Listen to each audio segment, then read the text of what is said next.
pasan la grabación de la clase y nos pasan la asistencia. Yo lo que les dije al comienzo y que todos no escucharon es que en algún momento de la clase yo puedo pedirles que abran las pantallas, abran las cámaras, puedo preguntar y me voy a fijar y por ahí digo, a ver, Luján Leone, dame un ejemplo de tal cosa, te digo ahora porque justo vi tu nombre.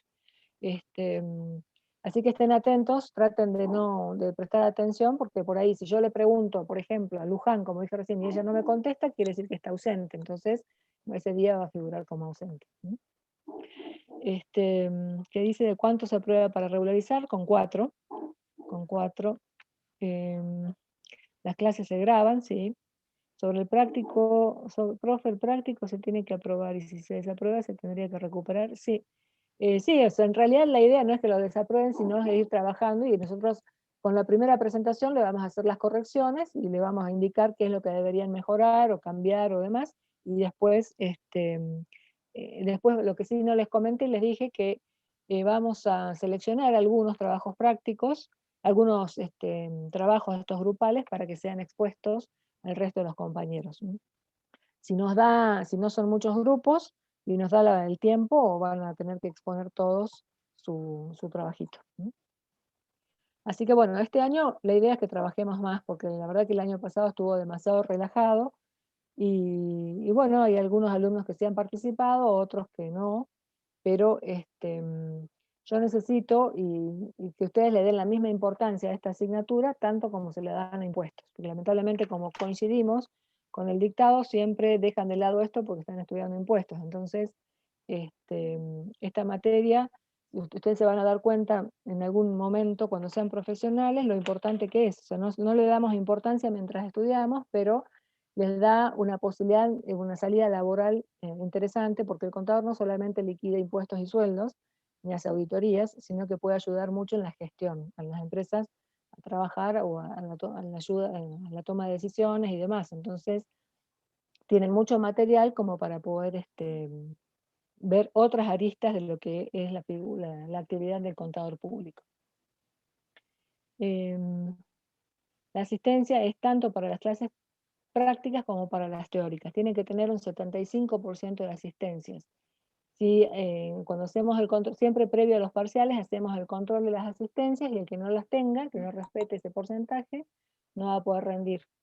Así que si alguno tiene un problema de horarios por trabajo, debería conseguir un certificado y presentarlo oportunamente antes de rendir el parcial.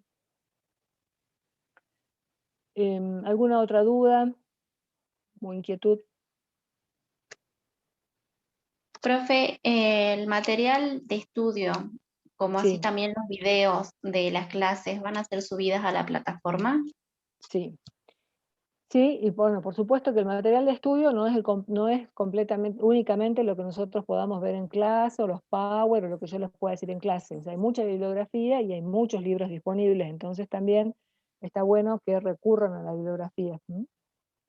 Es una forma de poder, porque a lo mejor para los parciales, y la parte teórica de los que tengan que rendir por la regularidad les puede resultar suficiente con los power de las clases o con haber escuchado algo de las clases, pero para rendir los finales necesitan tener un poco más de profundidad en el estudio.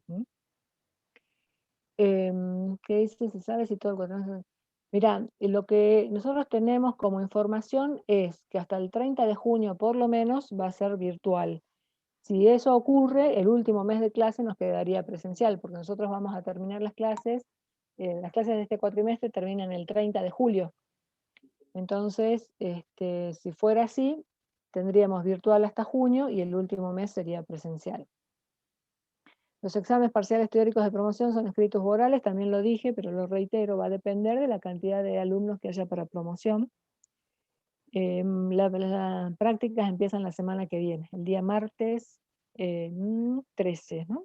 Sí, martes 13. Los libros, bueno, hay algunos que sí tienen ebook y otros no, porque son viejos, así que los que son viejitos van a tener que recurrir a pedirlos, no sé cómo se están manejando con la biblioteca. ¿Alguna otra consulta? Todavía sigo incorporando gente, así que disculpen.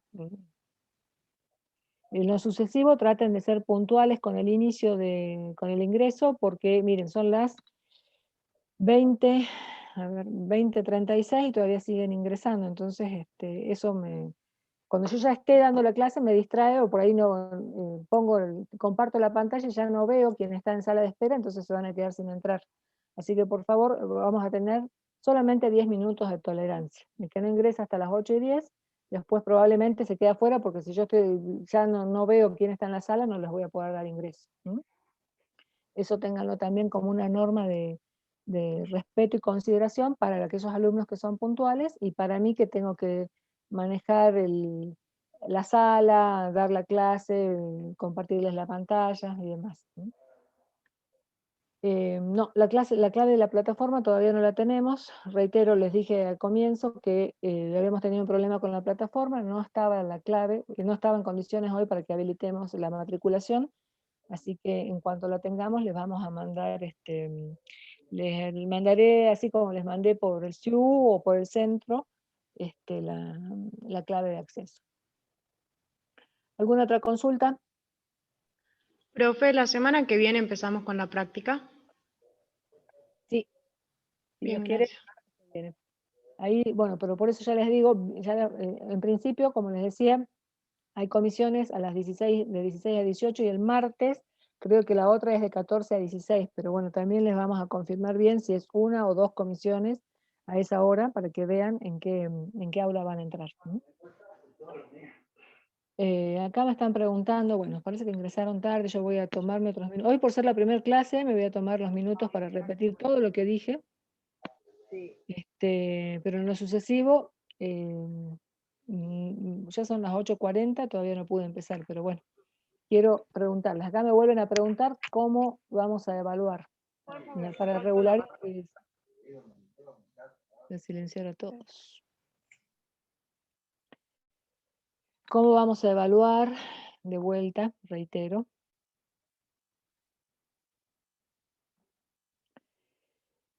Dije que para los alumnos que rindan, estén en condiciones de regularizar, tienen que rendir 3 parciales, de los cuales tienen que tener al final del cursado entre los 3 un promedio mínimo de 4.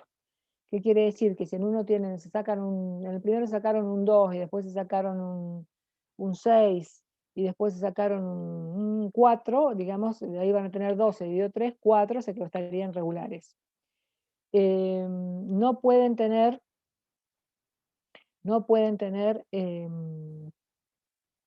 aplazos en más de un parcial. Acá me pregunta que se refiere a escrito o oral. Va a ser, siempre tengan previsto tener los elementos necesarios porque no vamos a saber hasta último momento si vamos a rendir oral o escrito. Cuando son teorías, probablemente sean orales, cuando sean escritos, cuando sean prácticas, serán escritas. Pero tienen que tener un solo dispositivo con cámara durante todo el tiempo que dure el examen. Y si se van de la cámara, el examen queda sin validez, como vinieron trabajando con Conta 4 y con otras materias que me supongo que habrá sido igual. Así que bueno, si eso era lo que te referías, creo que ahí te estoy respondiendo. Y lo otro es, para la promoción dije que eran 3 parciales de teoría y 3 parciales de práctica, donde solo uno puede tener menos de 7, pero lo deben recuperar. No nos vayamos tanto hasta el primer parcial todavía, pero seguramente el primer parcial entra hasta mano de obra. Todavía no lo tenemos definido según cómo vayamos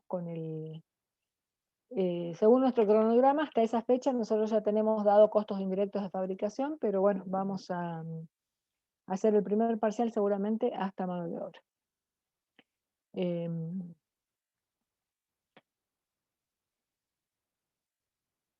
Bueno, ¿alguna otra consulta? Ahí me preguntaban si las clases las clases van a estar, el tiempo de matriculación se les va a dar un tiempo asignado para matricularse, que comenzará, no sé, probablemente desde mañana o durará una semana, 10 días, no más de eso. Y después, el que no tenga accesos a la plataforma en un determinado periodo va a ser dado de baja. Pero justamente estuvimos depurando en la plataforma, había gente que se ve que alguna vez se inscribió y nunca más entró. Entonces, bueno, para no tener tanta gente al vicio dentro de la plataforma, vamos a mantener los alumnos que están cursando este periodo lectivo. ¿Mm? ¿Alguna otra consulta? Profesora, ¿el trabajo sí o sí debe ser grupal? Sí, sí, porque en realidad esa es la forma, cuando ustedes trabajan en grupo, o sea, es una forma de enriquecerse entre ustedes, porque por ahí vos podés tener una visión de algo que a lo mejor tus compañeros te pueden suministrar otra mirada que, bueno, que hace que las cosas se enriquezcan, ¿no? Pero bueno, es mejor trabajar en grupo. ¿M? Yo lo que les había dicho es que no sabía todavía ni cuántos grupos ni qué cantidad, porque va a depender de la cantidad de inscriptos que tengamos. Hasta esta mañana yo había visto que había 168, pero bueno, hay que ver, están los chicos de Tartagal también, que tienen que hacer el grupo por su lado, están los chicos que están pidiendo entrar a rendir condicionales, a cursar condicionales, entonces bueno, tenemos que definir esa cantidad. ¿M? No, los chicos no les vamos a complicar la vida, si los chicos de Tartagal no les vamos a poner que trabajen con grupos de Salta, o sea, trabajen Tartagal con Tartagal, Salta con Salta, salvo que, o sea, estaría bueno si ustedes se quieren mezclar, porque se puede enriquecer más todavía, pero por ahí, para no perjudicarlos, aunque supuestamente se deben reunir vía virtual nada más, pero bueno, ya lo vamos a definir en el transcurso de la semana. ¿Mm? ¿Qué dice la forma de identificarse para la asistencia? No, no tiene ningún orden porque, bueno, a mí cuando termina la clase, o sea, mañana a la mañana me pasan el listado de la asistencia desde el soporte técnico de la facultad, junto con la grabación de la clase. Así que yo después subo la grabación a la plataforma y, y bueno, me quedo con la asistencia. ¿Qué dice la nota de la condicionalidad? No, hagan una nota grupal para que no me llenen el correo con notas individuales. Hagan les dije también, les pedí por favor que se junten, consulten, charlen con sus compañeros a ver quiénes son los que necesitarían entrar como condicionales, hagan una única nota y esa nota me la mandan. Porque hoy ya recibí como 4 o 5 y la verdad que por ahí no les puedo responder en el momento y por ahí se me va a ir mezclando con otros mails y me voy a olvidar de contestarles. Así que bueno, traten de unificar y hacer una única nota pidiendo la condicionalidad. Y yo les voy a decir el miércoles, si ya tengo el listado, a ver quiénes son los que están en condiciones de la promoción, porque para la promoción sí es lo que sale según el SIU. No hay posibilidades de condición para la promoción, para promocionar. Bueno, si no tienen Profe, más consultas, sí. yo tengo aprobado contabilidad 4, pero me sigue saliendo la nota ahí en actuación provisoria de examen. Porque seguramente vos rendiste en la última mesa.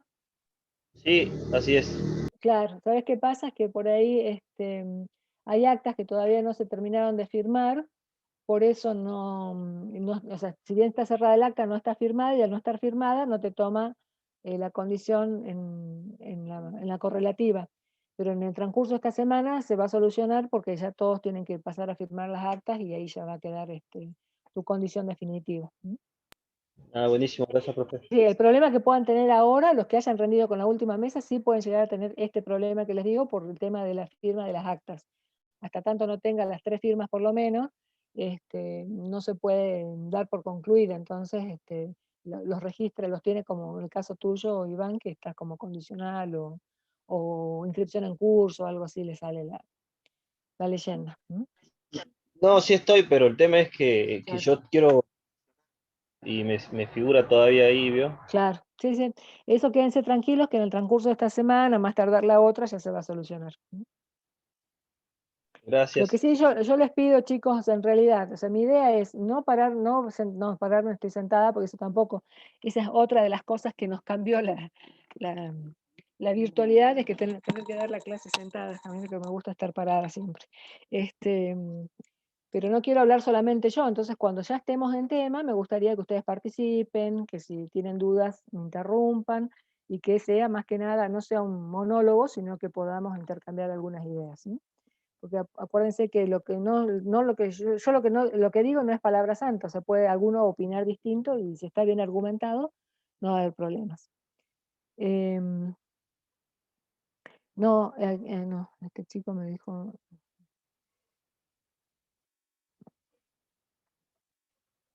El que no tenga regular, sí, yo les digo, la condicionalidad es solamente para que esté libre en contabilidad 4 para promoción, ¿no?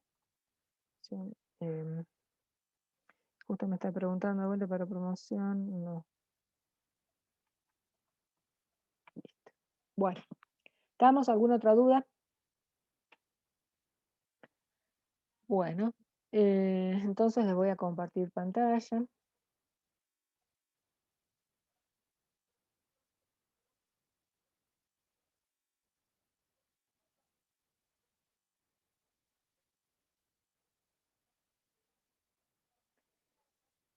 Nosotros tenemos, eso me olvidé decirles, el programa nuestro tiene 10 unidades, donde, bueno, en esta primera unidad vamos a ver los conceptos básicos, de lo que hace los conceptos básicos que hacen la teoría general del costo, y a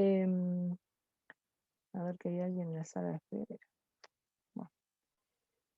Y a partir de la unidad 2, que es metodología del costeo, la dejamos para más adelante cuando tengamos vistos los elementos del costo, donde tenemos en la unidad 3 tenemos materia prima, en la unidad 4 tenemos mano de obra, en la unidad 5 tenemos costos indirectos de fabricación, en la 6 están los sistemas de costos, en la 7 está ABC, en la 8 hay costos predeterminados, en la 9 hay costos de función de apoyo y en la 10 hay costos de toma de decisiones.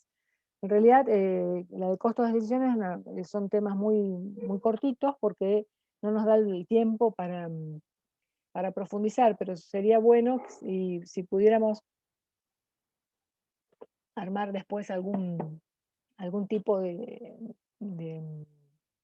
seminario para profundizar sobre esa temática, porque los chicos que hacen la licenciatura la ven con profundidad, o sea, ven todo lo que es toma de decisiones con mayor profundidad que los contadores. Entonces, con el nuevo plan de estudios, que es el 2019, en vez de darnos la posibilidad de hacer costos 1 y costos 2 para que tengan todos los elementos necesarios para manejarse fundamentalmente en la toma de decisiones, no solamente tenemos una sola materia, sino que además nos bajaron de 90 horas a 84, sé que también tenemos que reducir un poco la temática.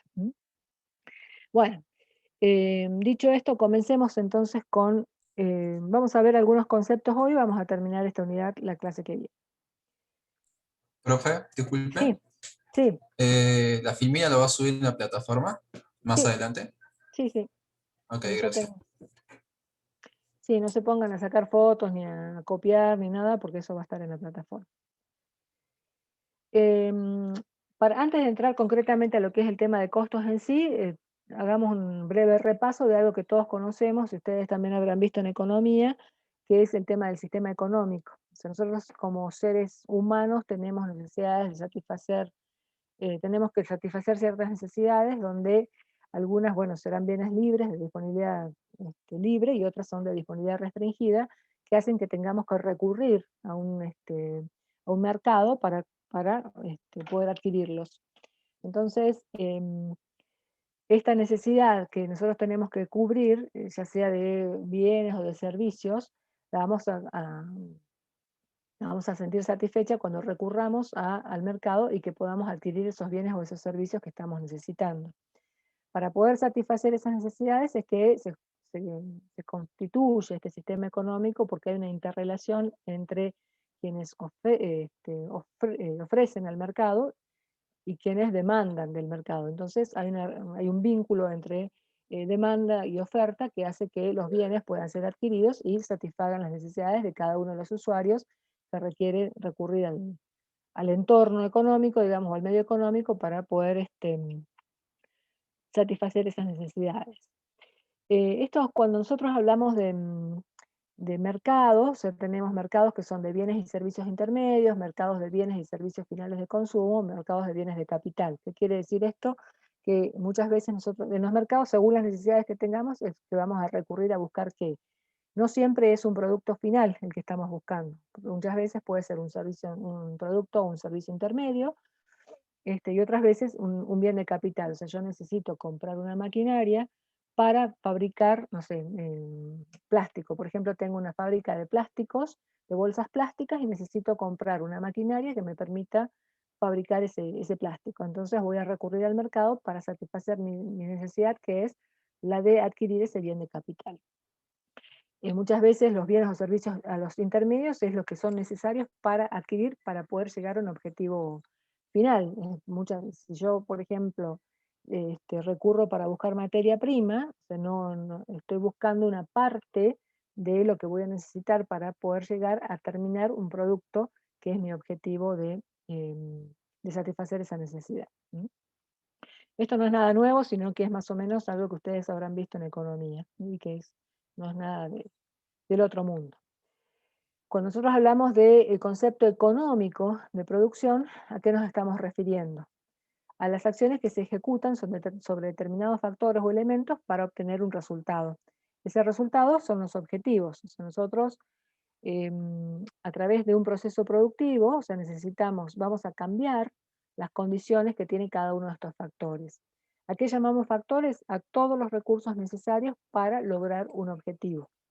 Si yo necesito comprarme, qué sé yo, un escritorio, o fabricar un escritorio, los factores o recursos necesarios, productivos, van a ser los insumos, o sea, la madera, los clavos, la pintura, la máquina necesaria para cortar esa madera, la mano de obra, ¿sí? Entonces, y además, esa madera se somete a un proceso productivo, o sea, sobre esos bienes se ejecutan acciones y yo obtengo un resultado, que es la mesa o el escritorio que estoy buscando.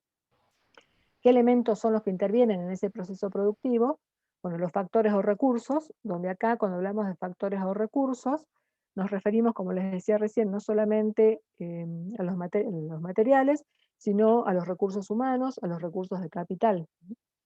Las acciones, es decir, los procesos que yo necesito llevar a cabo para transformar esos factores o recursos productivos en un objetivo, y los resultados o productos esperados, ¿sí? O sea, después de ese proceso donde se transforma la materia prima, ¿cuál es el resultado que voy a obtener?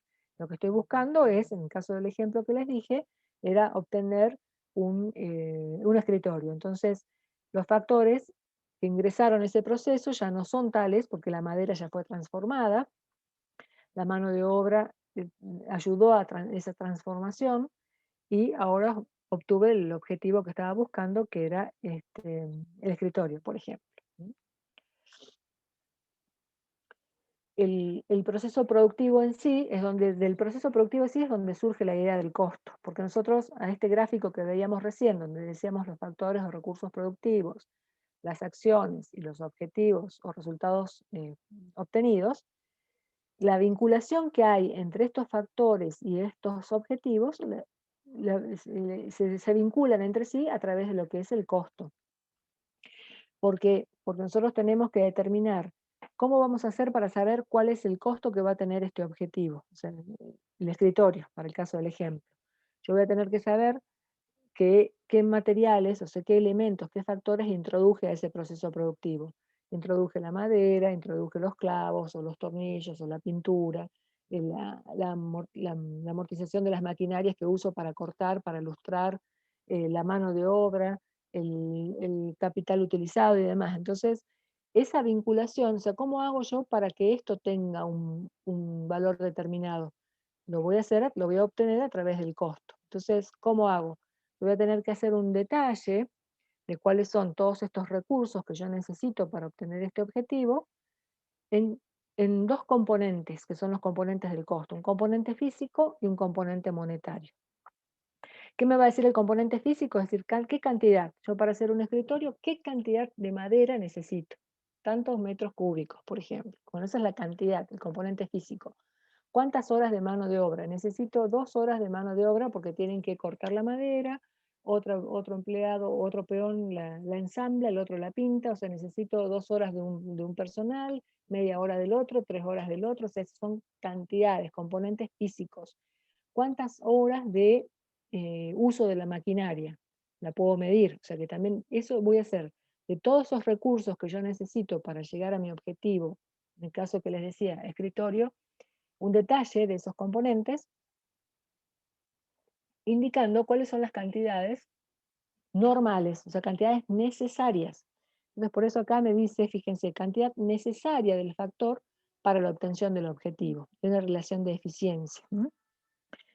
Cuando hablamos de necesario, es que justamente yo tengo que conocer qué es lo necesario, qué cantidad es necesaria. Si yo digo, bueno, vamos a hacer, para hacerlo más casero, al ejemplo, yo quiero hacer una pizza. Vamos a hacer pizza, entonces yo tengo que saber, tomo la receta y digo, bueno, si yo quiero para hacer, no sé, 2 pizzas, necesito,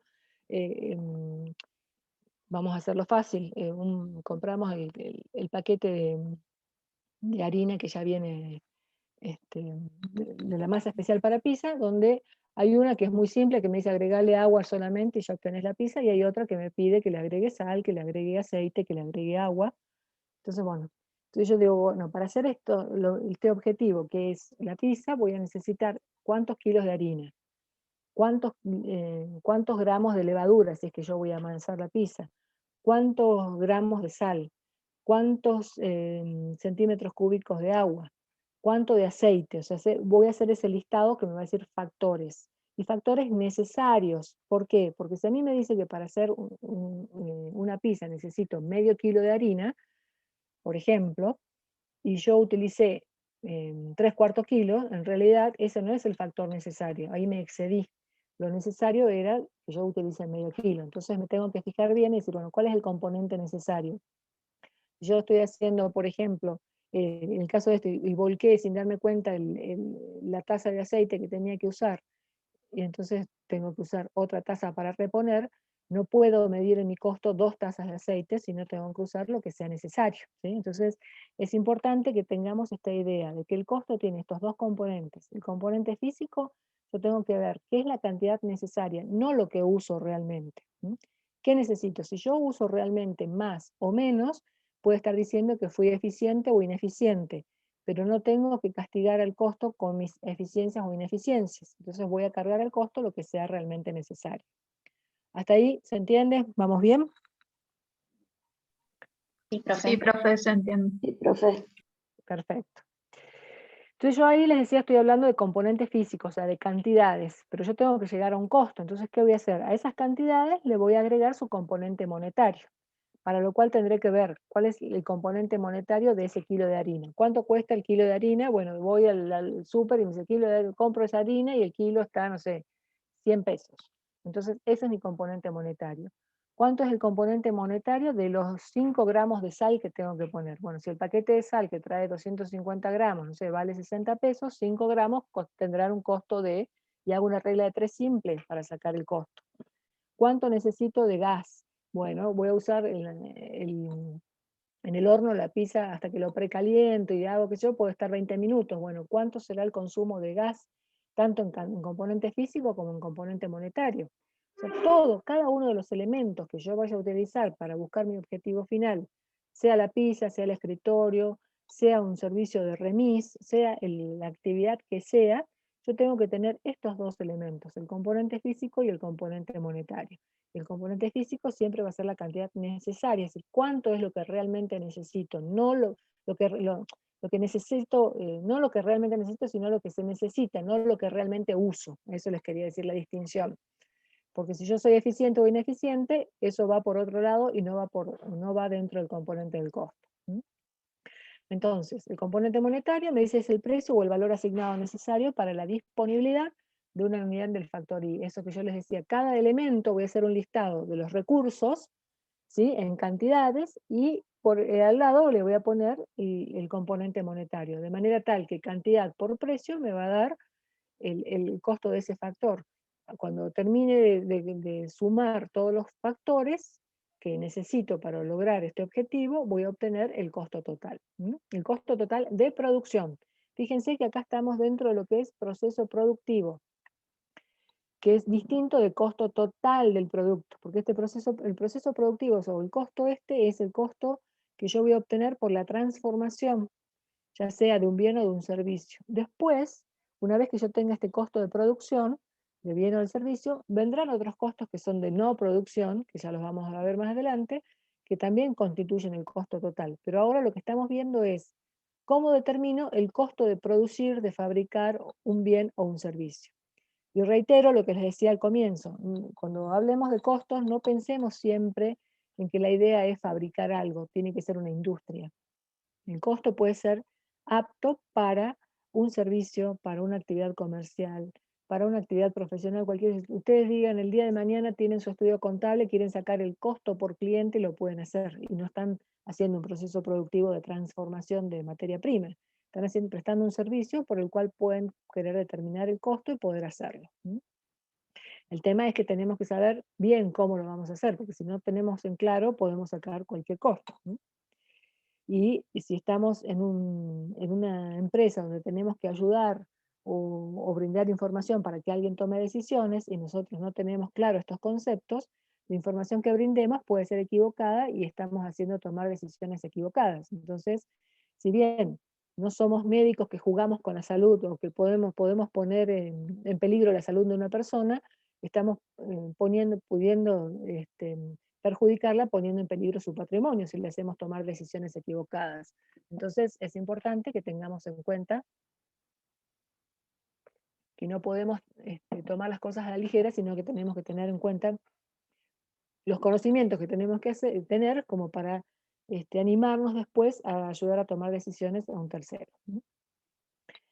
Bien, ¿qué más dice acá? El origen está en los factores generados en la capacidad de producción, bueno, esto vamos a ver, o sea, lo que yo les decía, todo esto de los factores, recursos, yo voy a producir un determinado objetivo en la medida que también tenga los recursos necesarios. O sea, si yo no tengo los recursos necesarios ni la posibilidad de conseguir esos recursos, no voy a poder llegar a obtener el objetivo deseado. Entonces, esta es la relación dentro del proceso productivo, la relación que se da entre los factores necesarios y los objetivos obtenidos. La relación está dada por el costo. ¿Cómo medimos ese costo? A través de sus dos componentes, componente físico y componente monetario. ¿Hasta ahí alguna duda, consulta, inquietud? Yo prefiero que me interrumpan aquí antes de seguir avanzando.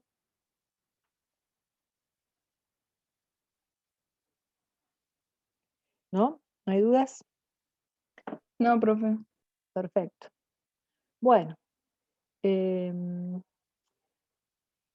concepto de costo en sí, o sea, no está alejado de lo que nosotros conocemos, que es todo el sacrificio, ¿sí?, de bienes o servicios necesarios para lograr un objetivo, ¿sí? Acá teníamos el IAPUCO, que figura acá, que es una sigla de un instituto que es Instituto Argentino de Profesores Universitarios de Costos. Este instituto nuclea a todos los profesores de costos del país, y en el año 1997 se hizo un congreso acá en Salta, que lo organizamos en la Facultad de Ciencias Económicas, donde la verdad que fue un muy lindo congreso, pero estos congresos que hace el IAPUCO son de todos los años, o sea que inclusive hasta el año pasado, con pandemia y todo, que no sé, pensábamos que no se iba a poder hacer porque en realidad estaba organizado para hacerlo en Rosario, a través de la tecnología en realidad pudimos hacerlo de manera virtual. Entonces ya va por el número 50 y pico de congresos, 50, 51, 52. Definió, o sea, y bueno, en este instituto, bueno, como se trata todo tema de costos, por ahí se hacen conceptos, se definen, o se busca homogeneizar determinadas definiciones y consensuar para que toda la doctrina de costos tenga las mismas definiciones. En ese congreso, bueno, se había definido que como concepto de costo, el esfuerzo destinado a lograr un objetivo determinado. Pero esto es un concepto generalizado, por eso es que después dentro de ese concepto nosotros vamos a tener el concepto del costo económico, del costo contable, del costo de producción y demás. El que se cita acá, que es el doctor Oscar Osorio, fue un doctor que murió hace unos cuantos años, que trabajó mucho sobre la materia de costos y ahí está citado en la bibliografía, porque hay un libro que si bien es viejo, es como muy importante para poder entender todo lo que es el tema de capacidad, de costos y demás. Y él definió que el costo es todo sacrificio de bienes o valores económicos, factores económicos presentes o futuros. O sea que acá es una referencia al tiempo, valuados de diferentes maneras según el objetivo perseguido. ¿Qué quiere decir esto? Ya vamos a ver que no hay un único costo. O sea, puede haber, según cuál sea mi necesidad de información, puede haber costos distintos.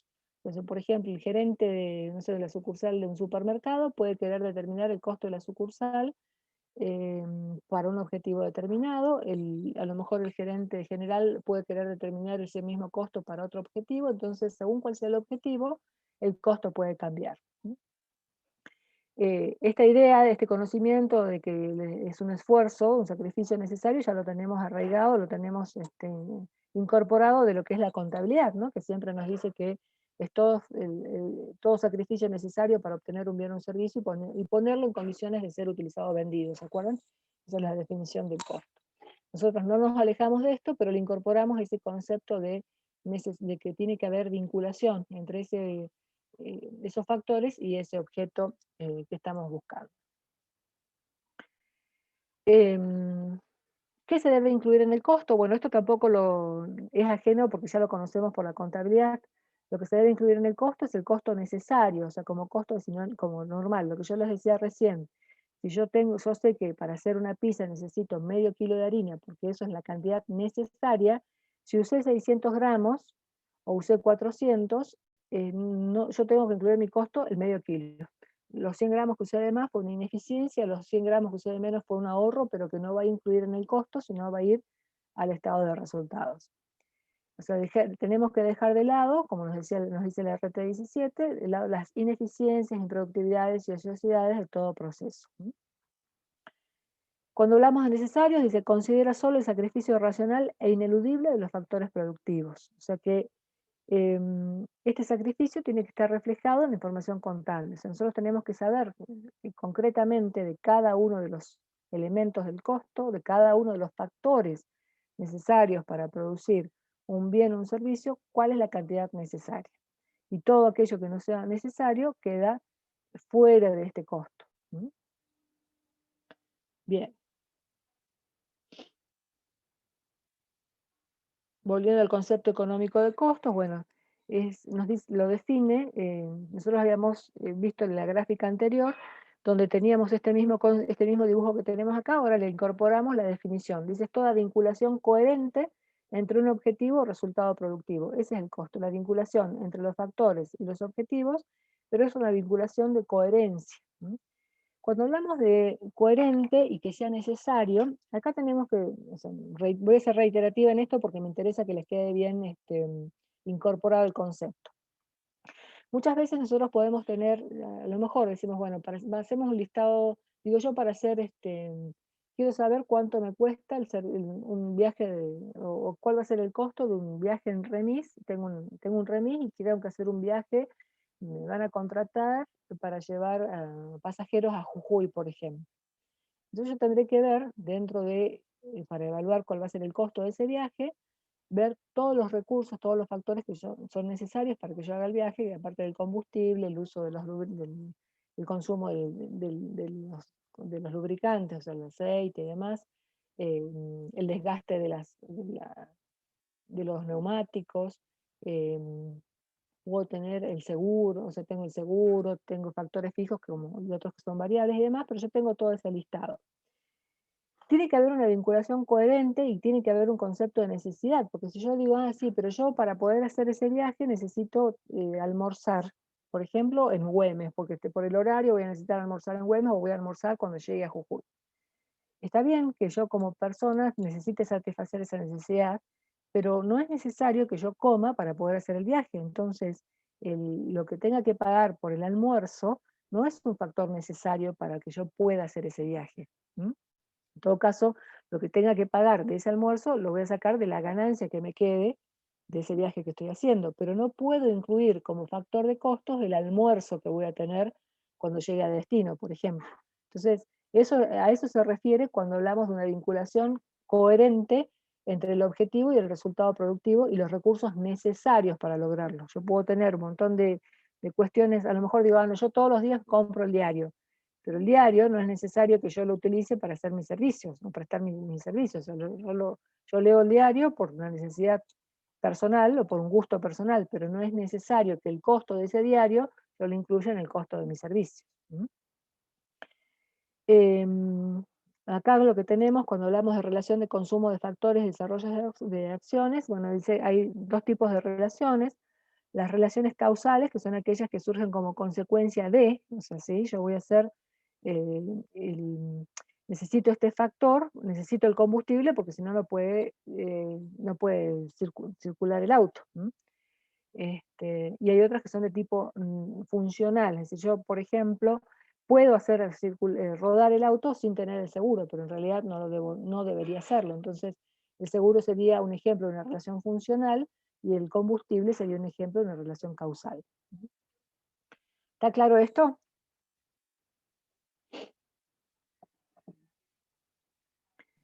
Sí, profe. Bien, bueno. Otra cuestión que tenemos que tener en cuenta es la distinción de costo, valor y precio, porque uno normalmente los trata como sinónimos y no son lo mismo. O sea, uno por ahí dice, yo voy al almacén y digo, ¿cuánto cuesta tal cosa? No sé, digo, voy a comprar aceite, ¿cuánto cuesta? Y en realidad no es cuánto cuesta, sino yo tendría que decir cuál es el precio, porque el costo es lo que acabamos de ver, el valor es otra cosa y el precio es lo que yo estoy dispuesto a pagar. Entonces veamos que son conceptos diferentes. El costo lo acabamos de definir, el valor es el reconocimiento y significación asignada por un sujeto a una cantidad cierta de bienes económicos o servicios para satisfacer necesidades. Traducido, esto quiere decir que yo le voy a dar valor a algo en la medida que satisfaga mis necesidades.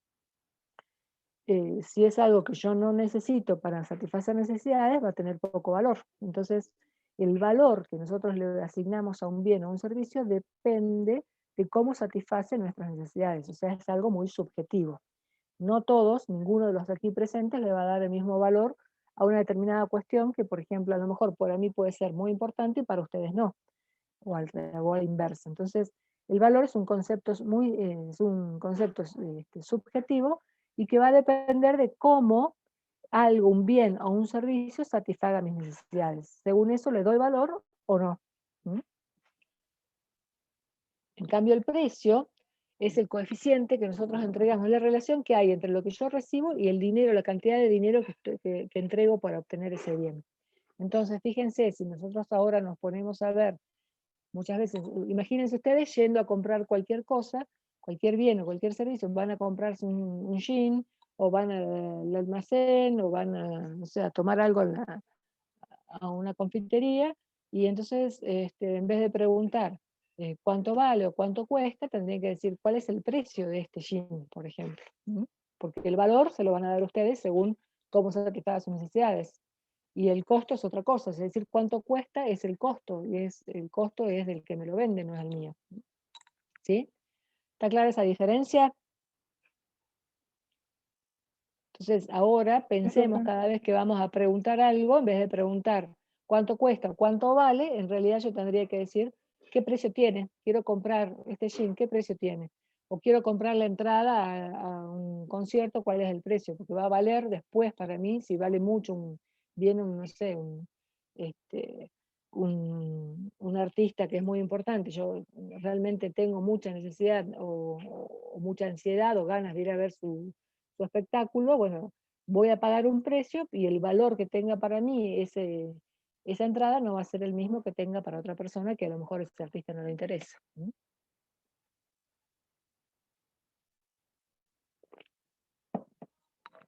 Bien. Acá lo que tenemos son distintas aristas de la contabilidad. Está como la contabilidad general, la contabilidad patrimonial, que es la que nosotros conocemos y que venimos trabajando, que es específicamente la que nos permite obtener información patrimonial, económica y financiera y que es generalmente para uso de terceros. Luego aparece lo que es la contabilidad de gestión, donde en realidad, ¿qué es lo que hacemos con la contabilidad de gestión? O sea, hace unos años esto fue tomando mucho auge porque para la toma de decisiones nosotros no nos podemos quedar con la información que brinda solamente la contabilidad patrimonial. Ustedes piensen que en la contabilidad patrimonial que vieron son los estados contables básicos que nosotros conocemos y que han visto hasta en Conta 3, estado de situación patrimonial, estado de resultados, estado de evolución del patrimonio neto y el estado de flujo de efectivo, más la información complementaria. Es una información que se prepara, o sea, cerrado el ejercicio económico, se toman 2-3 meses para prepararla y te brinda una información sobre la situación patrimonial, económica y financiera, la evolución del patrimonio del ente y todo lo que nosotros ya sabemos, pero para la toma de decisiones es como que es insuficiente. Nosotros no podemos esperar para tomar una decisión que pasen 3, 4 meses para que esté cerrado el balance, ¿sí? Para toma de decisiones nosotros necesitamos información continua, constante, actualizada, online, como diríamos en este momento, donde no solamente vamos a medir aspectos monetarios de la empresa, sino tenemos otros indicadores que son aspectos no monetarios, son indicadores no monetarios. Yo puedo manejarme con datos financieros, no financieros, cuantitativos y cualitativos, y que persiguen justamente armar información que sea válida para la toma de decisiones. No quiere decir que la contabilidad patrimonial no sirva, pero si yo necesito tomar decisiones, me tengo que valer de esta información, que no solamente va a tomar datos del pasado, sino que generalmente va a trabajar con datos del futuro. Dentro de lo que es esta lista, que es la contabilidad de gestión, nosotros tenemos un apéndice que es la contabilidad de costos, donde la contabilidad de costos, ¿qué vamos a hacer? En realidad vamos a poder planificar, determinar costos y ayudar a tomar esas decisiones. Y a la vez, la contabilidad patrimonial también se sirve de la contabilidad de costos, porque nosotros con la contabilidad de costos vamos a... O sea, ¿cuál va a ser el objetivo? Es poder determinar el costo de un bien o de un servicio. Nosotros en la contabilidad patrimonial necesitamos conocer el costo de un bien o de un servicio porque lo tenemos que exponer en el estado de resultados. Entonces, si ustedes se fijan, se acuerdan, en el estado de resultados parte de las ventas y el segundo renglón que aparece dice el costo de los productos terminados y vendidos. ¿De dónde surge esa información? Es de lo que armemos nosotros acá en costos. Entonces, necesita la contabilidad patrimonial de la asistencia de los costos. Si bien muchos lo manejan como si fuera un staff, o sea, un asesoramiento, pero en realidad internamente se necesita porque yo tengo que exponer en mis estados contables información de costos. Si tengo bienes de cambio, por ejemplo, que me quedaron en el activo, los tengo que evaluar. ¿Y cómo los voy a evaluar? Conociendo justamente cuál va a ser su costo, siguiendo, por supuesto, resoluciones técnicas y demás, pero necesito saber cómo llegar al costo de esos productos. Entonces, es muy necesaria la incorporación de esta contabilidad de costos, porque no solamente la utiliza la contabilidad de gestión para armar informes para la toma de decisiones, sino también la utiliza la contabilidad patrimonial justamente para esto que les decía recién de sacar información para exponer en sus estados contables. Bueno, acá tenemos cómo se abastece, o sea, con este círculo, cómo una va englobando a la otra, de la contabilidad general, la contabilidad patrimonial, la contabilidad de gestión y la contabilidad de costos que está dentro de todo esto. Profesora, disculpe. Sí, sí. ¿La contabilidad patrimonial es la misma que la financiera? Sí, cuando hablamos de contabilidad Gracias. patrimonial es lo mismo que la contabilidad financiera. La contabilidad de gestión es lo mismo que por ahí ustedes pueden encontrar en alguna bibliografía como contabilidad administrativa. O sea, la contabilidad administrativa es la contabilidad de gestión. La contabilidad patrimonial es la contabilidad financiera. Es la misma. Bien, ¿cuáles son los objetivos que tiene la contabilidad de costos? Fíjense, dice, suministrar información para la evaluación de inventarios, determinando costos unitarios y totales y resultados de operaciones. Entonces yo tengo acá la información, una vez que pude determinar cuál es el costo de los bienes que produje, o de los bienes que adquirí para revender, o de los servicios que estoy prestando. En el caso de los servicios, bueno, no tengo stock de servicios, pero si tengo bienes, puedo tener un stock de bienes. Entonces puedo saber cuál es la evaluación que van a tener esos inventarios. Si yo conozco cuál es el costo de producción, puedo sacar, una vez que tengo el costo total dividido la cantidad de unidades que obtuve, calculo costos unitarios. Porque es más fácil determinar un costo total y llegar a un unitario que ir de un costo unitario a un total, pero bueno, puede haber casos donde se parte al revés. Una vez que yo sé cuál es el costo, puedo resultar la operación. Vendí 10 y el costo era 8, bueno, gané 2. Entonces puedo determinar el resultado de una operación. Que como les digo, no solamente me puedo referir al pasado, sino también puedo referirme al futuro, porque puedo estar hablando sobre hechos del futuro, o sea, estar proyectando situaciones. Me suministra información para la planificación y el control de las operaciones. O sea, la información que nosotros podamos tomar de la contabilidad de costos me puede servir justamente para planificar. ¿Y cuál es la idea? Si yo planifico, no es que me quede con la planificación. Yo tengo que planificar y después comparar con lo real para ver si hubo algún desvío entre lo que planifiqué y lo que realmente ocurrió. Entonces, Una vez que yo obtengo esa comparación, determino si hay desvíos, y de esos desvíos tomaré las medidas necesarias para poder ver cuáles fueron las causas de esos desvíos. Y me permite fundamentalmente suministrar información de costos para la toma de decisiones. Lo que yo les decía recién, yo no puedo esperar la contabilidad patrimonial que cerró el balance en diciembre, recién en mayo, a las corridas, a las apuradas, lo están haciendo porque vencen los impuestos y necesitan tener el balance. Yo necesito información día a día si quiero tomar decisiones. Entonces, necesito tener información de gestión, información de... Y fíjense que yo acá, presten atención a la palabra, porque acá no dice, acá dice suministrar información y suministrar información. Porque por ahí ustedes he visto en algunos exámenes que abrevian y dice la contabilidad de costos sirve para tomar decisiones, para planificar y para evaluar inventarios. En realidad la contabilidad de para esas cuestiones. No es que la contabilidad de costos, dice la contabilidad de costos toma decisiones, planifica, no. Te da información para que puedas obtener esas, cubrir esos aspectos dentro de lo que es la vida de una empresa, por más pequeña que sea, ¿sí? Acuérdense que lo que les dije al comienzo, cuando empezamos con el tema, es que no, cuando hablamos de costos no nos tenemos que hacer idea de que tiene que ser una mega empresa. Puede ser una actividad muy chiquitita, donde ustedes pueden saber, querer conocer cuáles son sus costos y tomar decisiones en función de cualquier tipo de actividad que esté dando a cabo. No hace falta, reitero, ser una media empresa, tener 10 empleados, 100 o 500. Yo puedo ser único en mi actividad y sin embargo puedo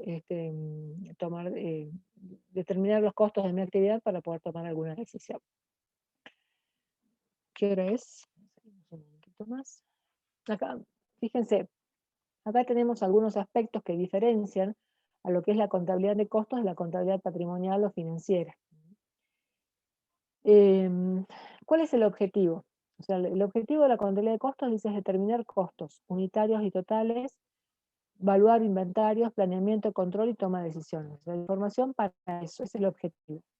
En cambio, el objetivo de la contabilidad patrimonial o financiera es suministrar información a terceros sobre la situación de la empresa. ¿Qué situación? La situación económica, patrimonial, financiera.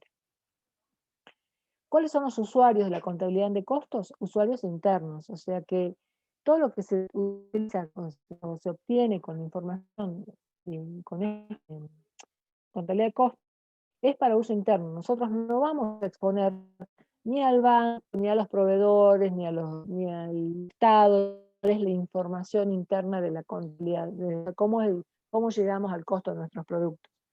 Disculpe, profesora, no sé qué dijo que se entrecorta. Se está entrecortando. A ver, espera. Sí me salió que tengo inestable la conexión. ¿Ahora me escuchan bien? ¿Me escuchan? Ahora sí. ¿Sí? Sí, profe. Bueno, vuelvo, Sí. el objetivo se escuchó, vuelvo con los usuarios.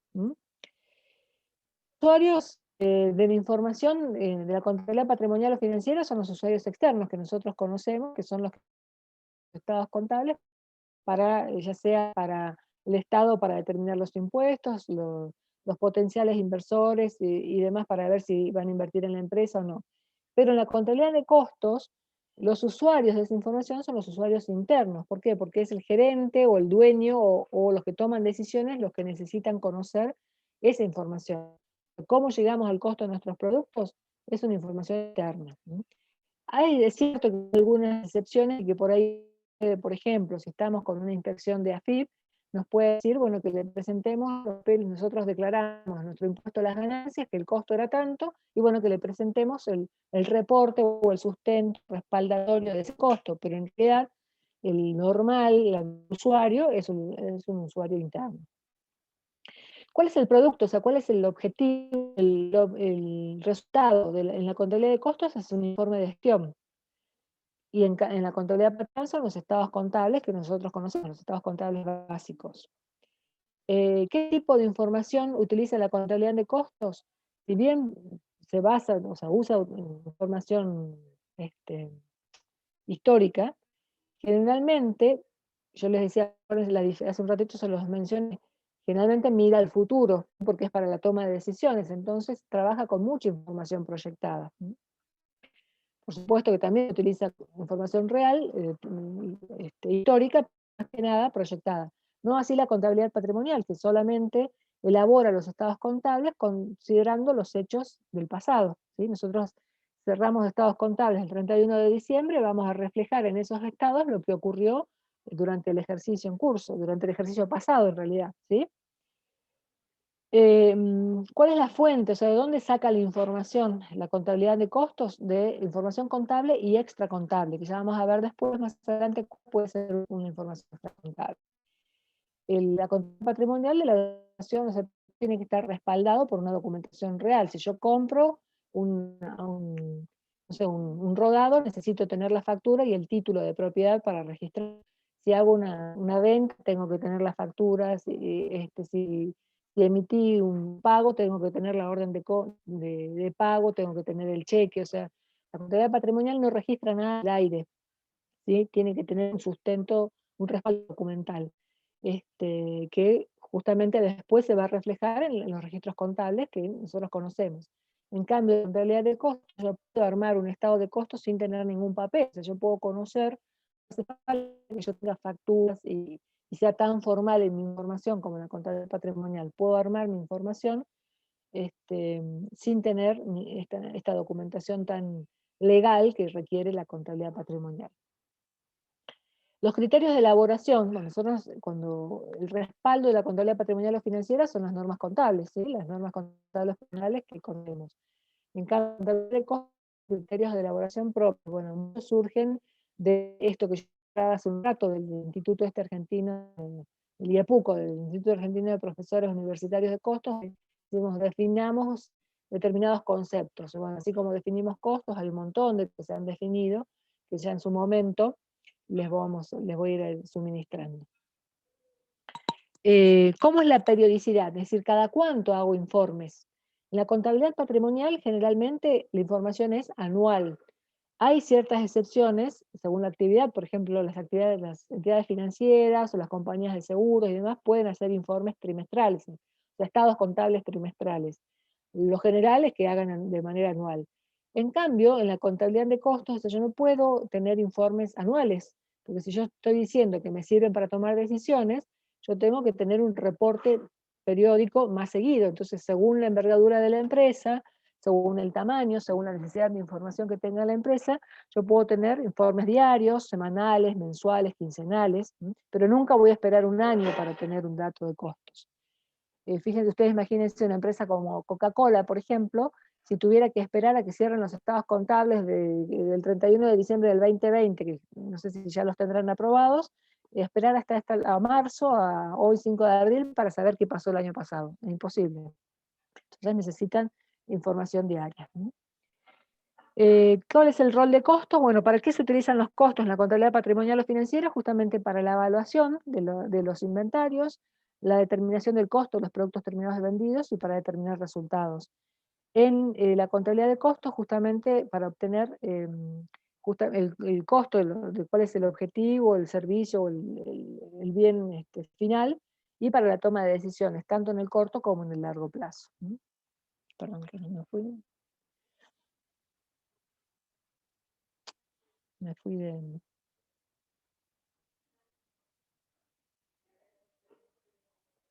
Quería ver si era el último renglón. Sí. ¿Hasta aquí alguna duda? A ver, quiero ver. No, profe. Nada, profe. ¿No? Se sigue escuchando un poco entrecortado. ¿Se corta entrecortado? Sí, por ahí me está saliendo medio inestable la conexión. Vamos a hacer un par de filminas más y vamos a dejar en los criterios de clasificación de costos para el miércoles. La contabilidad de costos, como decía, tiene principios propios. ¿Se acuerdan cuando yo les señalé acá que tiene criterios de elaboración propios? ¿Cuáles son esos criterios de elaboración propios? Por ejemplo, que en la determinación y en la asignación de costos, nosotros vamos a definir una unidad de costeo, que ya lo vamos a definir a qué nos referimos en la próxima clase. Tenemos formas de asignar los costos de manera directa o de manera indirecta. Tenemos que trabajar de manera departamentalizada dentro de las fábricas. Esas son cuestiones que hacen al normal funcionamiento para que sea más fácil determinar los costos. ¿Cómo tiene que ser esa registración? Bueno, por supuesto que tenemos que tener un plan de cuentas adecuado. Entonces, cuando queremos trabajar con costos, no nos sirve un plan de cuentas muy sintético, porque nosotros tenemos que hacer la apertura por centro de costos, y cuanto más analítica sea la información, mejor va a ser el resultado, ¿sí? Podríamos clasificar, o sea, no solo por centro de costos, sino por tipos de costos, según la variabilidad, la naturaleza y demás, que ya vamos a ver la clasificación la próxima clase. ¿Cómo hacemos la imputación al periodo? Bueno, va a ser por el tiempo, o sea, según los periodos con los que estemos manejando, si trabajamos, y también el tipo de procesos, el tipo de empresas, porque hay procesos que son continuos, otros que son interrumpidos, entonces según eso van a ser la imputación que vamos a hacer. Y el registro de los cargos debe hacerse al sector origen del costo, es decir, ¿dónde se origina el costo? Yo, por ejemplo, tengo que, no sé, ya lo vamos a entender mejor con la próxima clase, pero si yo tuviera que distribuir o asignar el costo del servicio de luz, donde la fábrica toda se beneficia con la luz, pero yo tengo que determinar el costo del sector de producción, tengo que hacerlo departamentalizándolo o viendo de qué manera puedo asignar o distribuir el costo de ese factor a determinados servicios o determinados departamentos. Pero bueno, eso es, ya vamos a entrar en detalle a cada uno de estos elementos en el transcurso de la clase que viene. Y por último, para dejarlos, no enloquecerlos tanto en primera clase, les muestro este esquema que hace la acepción contable de costos, que es lo que nosotros conocemos de la contabilidad patrimonial o de la contabilidad financiera. Cuando nosotros adquirimos un activo, ¿qué decimos? Por ejemplo, si compramos bienes de cambio, yo me dedico a la compra-venta de bienes. Si yo compro, vendo cuadernos. Cuando compro los cuadernos, nosotros lo incorporamos al patrimonio y lo mantenemos dentro de lo que son los bienes de cambio, ¿sí? O sea que yo tengo, en el estado de situación patrimonial, voy a reflejar ese inventario que estoy teniendo. Cuando yo vendo esos cuadernos, tengo que determinar el costo, que ya vamos a ver después cómo lo vamos a determinar, y entonces tengo, lo voy a mostrar dónde, en el estado de resultados, pero como esa venta me origina un gasto, un ingreso, se constituye ese costo en un gasto, ¿sí? Cuando se produce una pérdida del patrimonio que no origina ingresos, por ejemplo, tengo una pérdida por un siniestro, no sé, una rotura, una inundación, un incendio, o estos mismos cuadernos que yo tenía para vender, se inundó el depósito y los perdí, no voy a tener ingresos, voy a tener una pérdida. Entonces, fíjense, en este esquema tenemos los tres conceptos: costos, gastos y pérdidas. Cuando este costo, o sea, lo que nosotros llamamos costos, está en el activo, es un costo, porque está dentro de los bienes de cambio en el estado de situación patrimonial. Es un activo de aplicación diferida y ahí para mí lo vamos a considerar como un costo. Cuando ese activo se vende y quiere decir que yo voy a tener un ingreso por esa venta, entonces este costo se transformó en un gasto. O sea, el costo de la mercadería vendida sería un gasto, ¿sí? ¿Y va a dónde? Al estado de resultados. Cuando ese costo se pierde, porque ese cuaderno se perdió, porque se inundó y ya no lo puedo vender, lo tengo que tirar a la basura, no origina ingresos, entonces es una pérdida. Tengo una disminución de mi patrimonio, que no tengo un ingreso a cambio, tengo una pérdida. ¿Dónde lo expongo? En el estado de resultados. Entonces, de esta manera tenemos la acepción de los costos. Va a ser costo mientras se mantenga en el activo, cuando lo venda pasa al estado de resultados, se transforma en un gasto, pero la pérdida en sí es cuando tengo una disminución de mi patrimonio sin tener un ingreso a cambio. Esto es para refrescarles un poquito la diferencia entre lo que es costo, gasto y pérdida, que lo habrán visto también en contabilidad 1, supongo, pero bueno, como ya hace un tiempito, probablemente estén un poco olvidados, habría que refrescar eso. Y lo que les iba a pedir, por favor, es que repasen un poco el tema de las cuentas, ¿sí? La clasificación de cuentas y demás, porque nosotros en algunos trabajos prácticos tenemos que hacer asientos contables justamente porque estamos haciendo contabilidad de costos. Entonces vamos a ver que tenemos que saber cuándo se debita, cuándo se acredita, ¿sí? Cuándo es activo, cuándo es pérdida, cuándo va el resultado. Entonces Entonces, eso sí les pido por favor que repasen de contabilidad. ¿Mm? Bueno, ¿alguna otra duda, inquietud? Acá me preguntan qué libro, ya les vamos a subir la bibliografía, en la plataforma va a estar el programa con la bibliografía. ¿Mm? Y les digo, mañana, supongo, más tardar, mañana se solucionará el tema de la plataforma para que ya se puedan comenzar a matricular. O a lo sumo el miércoles. ¿Qué dice? Gasto sería una disminución del patrimonio siendo voluntario. Sí, cuando hay, exactamente, cuando hay porque es voluntario, cuando es involuntario es una pérdida. Está bien lo que decís, María Belén. La clase grabada sí se sube a la plataforma, pero cuando yo tengo que esperar que me la envíe servicios informáticos, que seguramente me la estarán, no sé cómo estarán con los tiempos, no me la mandan hoy, me la van a mandar mañana, no sé en qué momento, en cuanto ellos me la manden, yo la